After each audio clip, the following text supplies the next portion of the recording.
من أنا من أنا من أنا لولاكم كيفما حبكم كيفما أهواكم.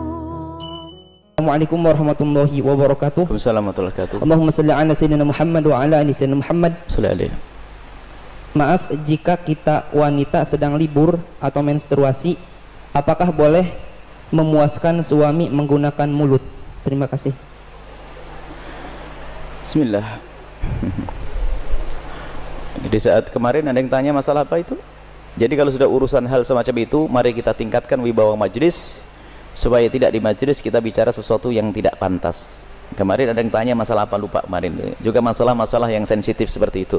Dan jangan membiasakan kita di majelis saat membicarakan hal yang demikian itu dengan dibarengi dengan guyonan, merendahkan syariat itu, menjadi sebab barokahnya ilmu dicabut. Baik, kita bicara tentang syariat. Suami istri halal. Anda boleh berbuat apa saja suami istri. Bebas. Anda bersenang-senang dengan kupingnya, dengan rambutnya, dengan apa saja boleh. Halal. Cuman yang diharamkan dalam dua keadaan. Waktu haid memasukkan ke lubang depan. Memasukkan seorang suami alatnya ke lubang depan. Kemudian yang kedua yang diharamkan memasukkan ke lubang belakang. Baik dalam keadaan haid atau tidak haid, hukumnya haram dan dosa besar. Ini usaha haid. Yas'alunaka 'anil mahid. Qul huwa adza fa'tazilun nisa fil mahid. Bertanya tentang haid, bagaimana? Jauhi wanita untrusan itu. Tidak boleh menggauli istri dalam keadaan haid. Haid bukan istihadhah ya. Istihadhah adalah darah tapi bukan darah haid. Ini ada ilmunya khusus. Tanyakan kepada ahlinya nanti. Kita juga punya diklat haid praktis 30 menit 30 menit. Kemudian selebihnya adalah Anda boleh bersenang-senang, boleh apa saja. Mohon maaf, jadilah wanita cerdas. Ini adalah ilmu yang mungkin jarang dihadirkan. Seorang suami yang soleh mungkin, seorang suami yang soleh, dia mungkin di luar melihat sesuatu yang diharamkan. Cuman dia orang yang menjaga diri. Astagfirullah, saya melihat aurat di luar. Karena dia seorang soleh, dia tidak mau menuruti itu semuanya. Karena itu adalah haram, maka dia tutup mata, pejam mata dan menjauhkan itu semuanya. Tapi dia seorang laki-laki normal, bangkit syahwatnya. Pulang ke rumah, istrinya mens. Istrinya ada halangan, ayo mau diapain? Ayo menjadi istri yang aktif, inovatif. Anda tidak boleh melayani suami Anda dengan sesuatu yang khusus itu. Tapi Anda harus bisa senangkan suami dengan diri Anda misalnya. Mohon maaf, ini majelis mulia. Jika seorang suami mengeluarkan air mani dengan tangannya sendiri, maka dia telah melakukan kesalahan dan dosa.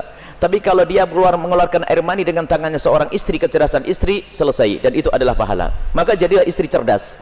Jangan istri kalau sudah lagi Masya Allah, libur buat kopi, liburnya dengan suami, sampai suami itu Masya Allah, stres. Anda bisa menyenangkan dengan diri Anda. Mohon maaf, mufakhadah di antara dua paha yang penting tidak masuk wilayah itu. Atau apa saja, mohon maaf ini saya sampaikan majelis mulia, sebab banyak wanita gayanya sih modelnya kayak hebat-hebat, tapi Masya Allah bikin stres suami. Hati-hati itu, hei para wanita, sadar. Senangkan suamimu dengan apapun yang Allah berikan kepadamu, dengan tanganmu, dengan apapun. Yang penting kalau Anda haid jangan masuk wilayah itu. Sebab kadang suaminya sampai ngenes sudah tidur, masak diwakin kopi enggak, sarapan enggak. Bang beli makan di warung aja bang, yang ngoroknya yang digedekan. Wahai para istri yang solehah, Anda harus aktif dan inovatif. Ada ide-ide untuk menyenangkan suami. Adapun masalah mohon maaf yang ditanyakan dengan mulut, ketahuilah, hei para suami, engkau tidak boleh memaksa istrimu untuk melakukan itu karena belum tentu dia nyaman. Kalau dia merasa jijik, Anda tidak boleh paksa. Haram atau sebaliknya. Tidak boleh egois seorang suami. Harus kau lakukan, tidak. Kenapa? Mohon maaf, karena itu adalah wilayah yang bukan wilayah bersih. Wilayahnya orang dari makanan yang bersih dibuang lewat mana? Lewat itu. Akan tapi kalau memang ada orang, seorang wanita yang mau melakukannya misalnya atau sebaliknya, bagaimana, apakah boleh? Ketahuilah, di situ ada cairan yang najis. Air mani tidak najis, khilaf di antara ulama. Madhab Syafi'i najis, tapi cairan selalu najis. Maka kalaupun seandainya harus melakukan, mohon agar tidak ditelan. Karena itu adalah jangan sampai karena itu najis. Tidak usah ditelan cairan-cairan. Adapun masalah air mani adalah khilaf di antara ulama, akan tapi boleh seorang suami, seorang istri melakukan yang demikian tentu dengan keridhaannya Dan tentunya dengan waspada, tidak boleh sampai ada masuk ke dalam perutnya sesuatu, karena itu ada madhi. Sebelum mani adalah najis, cairan-cairan sebelum mani adalah najis. Dan wahai para suami dan para istri, yuk kita melakukan sesuatu yang sesuai dengan petunjuk Nabi SAW, akhlaklah yang baik. Dan kenapa biasanya ada pertanyaan demikian ini? Karena apa? Naudzubillah, ada yang ditonton yang salah, gurunya salah, dari film-film yang ngaco itu ditiru, sehingga dia bingung untuk menyelesaikan urusan pribadinya dengan cara ini, cara itu. Tidak ada cara yang lebih indah dari diajarkan Nabi. Seorang laki-laki duduk di perempatan istrinya, maksud duduk di atas perut istrinya, di atas ini, itu adalah cara yang paling bagus. Nggak usah macam-macam, petunjuk dari Nabi. Itu hanya gara-gara sering nonton film kotor, makanya banyak pertanyaan aneh. Tapi pun harus dijawab, harus dijawab, harus dijawab, selesai. Semoga Allah bisa menjadikan Anda orang yang bisa menyenangkan. Termasuk wahai para suami, mungkin ada seorang suami yang, mohon maaf, ada bermacam-macam sebab, ada ejakulasi dini dan sebagainya dan sebagainya. Tapi ketahuilah, jangan biarkan istrimu terlantar. Dia bisa senang dengan jemarimu, dengan tanganmu, dengan Anda, dengan apapun, dengan cumbuanmu. Jangan sampai menjadi seorang suami egois. Dan Nabi marah. Nabi marah dengan seorang laki-laki yang mendatangi istrinya seperti binatang mendatangi betinanya. Nggak pakai muqaddimah, pakai minyak wangi dulu deh para suami, sikat gigi yang bersih, kemudian cumbu, rayu, seperti halnya engkau ingin melihat dia cantik, dia jaga, ingin melihat engkau paling tidak agak ganteng dikit deh. Kemudian lihat, seperti halnya matanya ingin melihat dirimu indah, telinganya juga ingin mendengar kalimat indah, dan juga hidungnya pun juga ingin mencium bau harum. Cobalah siap. Makanya sebelum pulang kantor itulah mampir pom bensin dulu deh, bersih-bersih pakai minyak wangi. Ini penting.